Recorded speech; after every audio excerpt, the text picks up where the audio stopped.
we move along here, this is an interesting story right here, coming out of that mass distribution of the Obama's issue for his inauguration.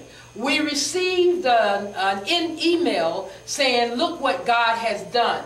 At the Madame Tussauds Museum in Washington, D.C., at the corner of 11th and F Street in Northwest Washington, D.C., is a museum, Madame Tussauds Wax Museum.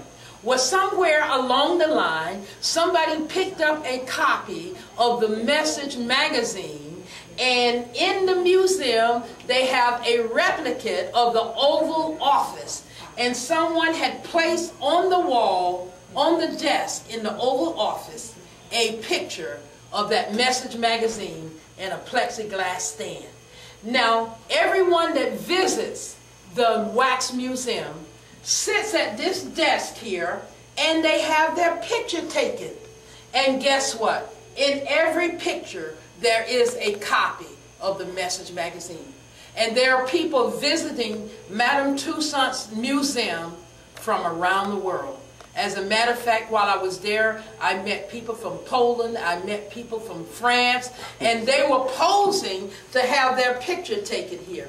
So my associate, Brother Robert Moses, and myself went down to visit the museum, and there we are seated, there I am seated with Brother Moses at the replica of the Oval desk with the picture of the Message magazine on it. So God gave us world recognition in that Message magazine. This here is depicting the mass distribution. I've had an opportunity to participate in 3 mass distribution.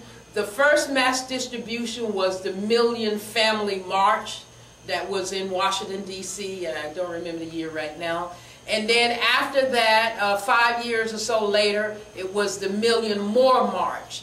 And we went down and distributed over 25,000. At the Million More, we distributed 100,000 copies of Bible Answers.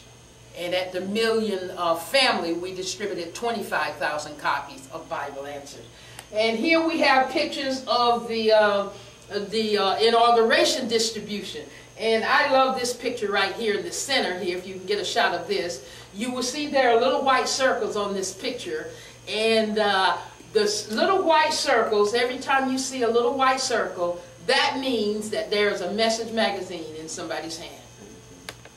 And we just recorded that and put that little circle there so that we would be able to easily identify where the Message magazines are.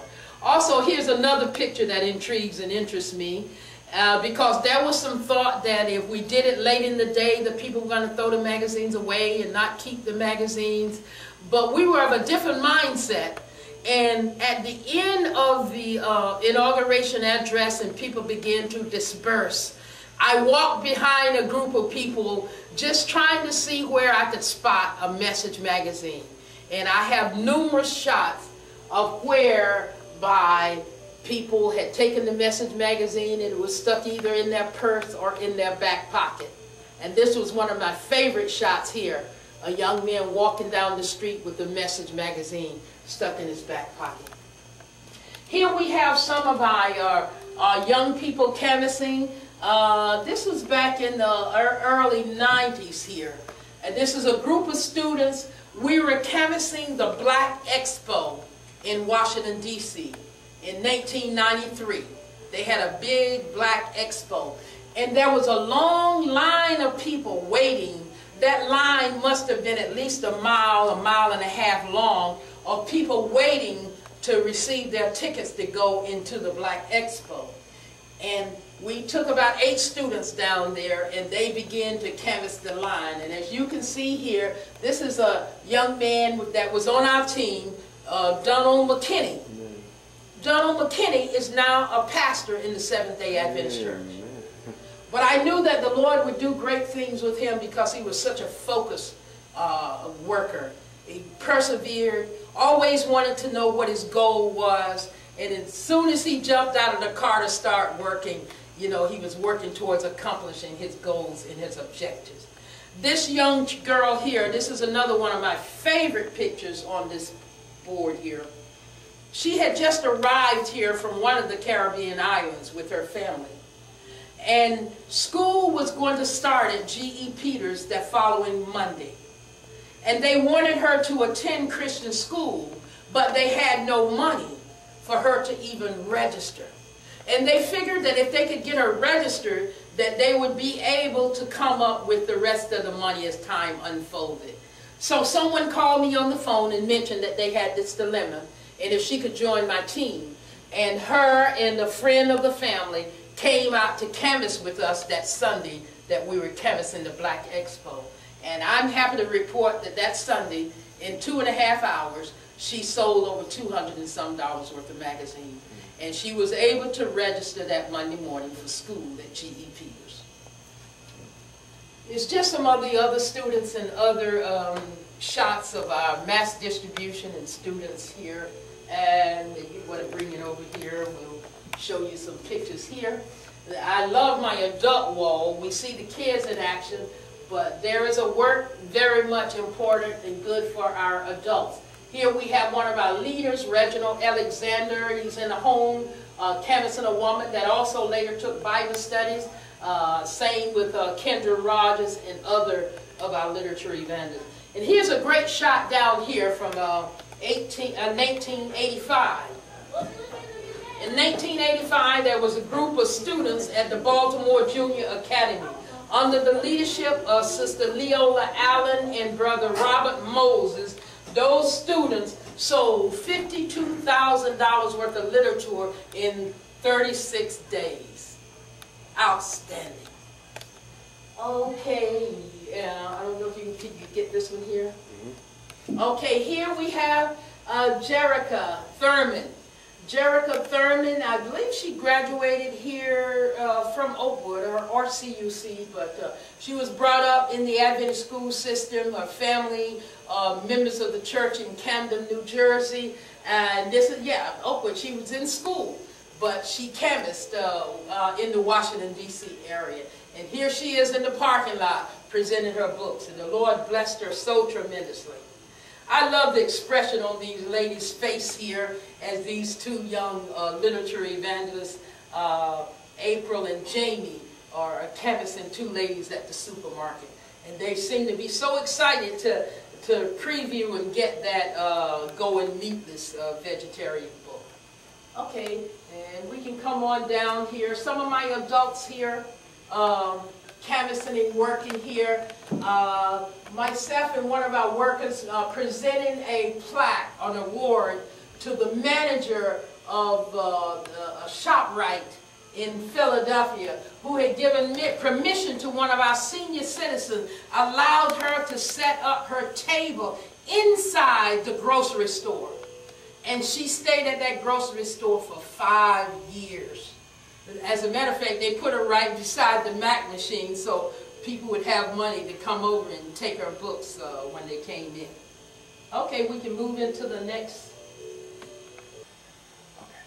Okay, this wall here is depicting the work of the 3 of our regional conferences who came together annually for a tri-conference training seminar workshops to motivate, to encourage, to share, and to fellowship with one another. And in this picture here, we have, you see Elder Sandy Robinson. He was with us as our guest presenter at this particular seminar that we had. This was back in 1982. And as a matter of fact, this was the very first tri-conference training workshop that I personally attended myself as a literature evangelist in training. And here I am right there, right there. Little did I know that as time went on that I would be so involved in trying to chronicle this outstanding publishing history. Also in this picture we have here Elder Morris. He was the Associate Publishing Director, Northeastern Conference. Elder Robert LeBron, who was the Associate Publishing Director at the Columbia Union. And R.C. Lewis, Publishing Director, Allegheny West. Yes. And Danny Milton was working as a Publishing Director for the for the Central State Conference, and he had come as a guest. And Elder Noah Beasley, who was my Publishing Director at the Allegheny East Conference. And here we have some other group pictures at another meeting with C.M. Willis, Robert Smith Sr., Noah Beasley. I'm not sure who that gentleman is there. Elder Sandy Robertson and others. Those are just some others. And here I am, it says terrific teamwork. This is when Elder Alvin Kibble was president of the Allegheny East Conference. And in the back here you see Elder Charles Cheatham, who was our executive secretary at that time, and his wife, and Elder Benny Mann, who was our treasurer. We had an outstanding year that year in sales and souls. And Sister Jewel Kibble here, and brother and sister Noah Beasley also in that picture. We have an outstanding shot here of Elder Walter Pearson. Elder Pearson, this was 1993. He was pastoring the North Philadelphia Church in Philadelphia. And our literature evangelist leader of the year was Sister B. Patron, who was a member of Elder Pearson's church. And also Sister Mary Flowers, who was voted the literature evangelist of the year, was a member of Elder Pearson's church. So he was our guest speaker that year at the year-end meeting, and there he is extolling them from the platform as they had received their training.